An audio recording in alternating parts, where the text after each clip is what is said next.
Now there's one final principle I want to highlight before we start moving through history again, and that's something called the Hegelian principle. Named after philosopher George Hegel, it is one of the most important ideas behind Darwinism, and it can be summed up by the idea that life evolves to harmony through conflict. That's harmony through conflict. That in any given situation there is a light and dark, positive and negative, that clash with one another to create a peaceful outcome, which is a mixture of the two. To put it another way, on one side you will have a thesis, and then directly opposed to it you will have an antithesis. As the two come into conflict with one another, the inevitable result is a synthesis of the two. So very simply, thesis v antithesis leads to synthesis. Hegel was a pantheist who believed that you could see this happening in nature all the time. Freemasons and occultists everywhere believed that this basic principle could then be used to help bring about a singular one-world order. As I mentioned previously, one of the mottos of the Illuminati is "order out of chaos." Like eugenics, they attempted to artificially advance a process that they believed was already happening naturally.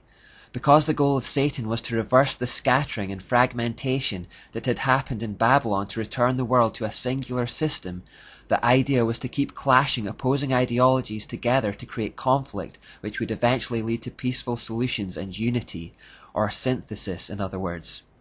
Do this over and over and over, and with the passing of time, all ideas would converge back into a single point. So the idea of the Illuminati was to deliberately set up opposing ideas to one another in the knowledge that the conflict would eventually cause the two to compromise and reach a middle ground. British politics is a great example of the Hegelian principle in action. Originally there was a left-wing Labour Party and a right-wing Conservative Party, and they were very distinct and stood for very different ideas. Through the years of rubbing them up against each other, however, they have both now compromised and gradually moved into the centre ground, to the extent that the British public now has no real choice at the polling office. They are voting for basically the same ideas and the same party dressed in different colours. It's partly through the Hegelian principle that the world is gradually homogenizing and separate cultures are beginning to merge into one another. Sometimes the homogenization occurs naturally as the world gets smaller, and sometimes situations are deliberately manipulated and conflicts created to aid the progress towards a one-world order. Of course, where conflict between two opposing ideas is necessary to create a synthesis, bloodshed and violence has been encouraged by the elite. Remember, the Jesuits talked about stirring up conflict in places where there had been peace to further their cause. It's the same idea. The end justifies the means. From the conflict of World War I, for example, there came the League of Nations, which was a synthesis, an attempt to join countries together in unity for peace.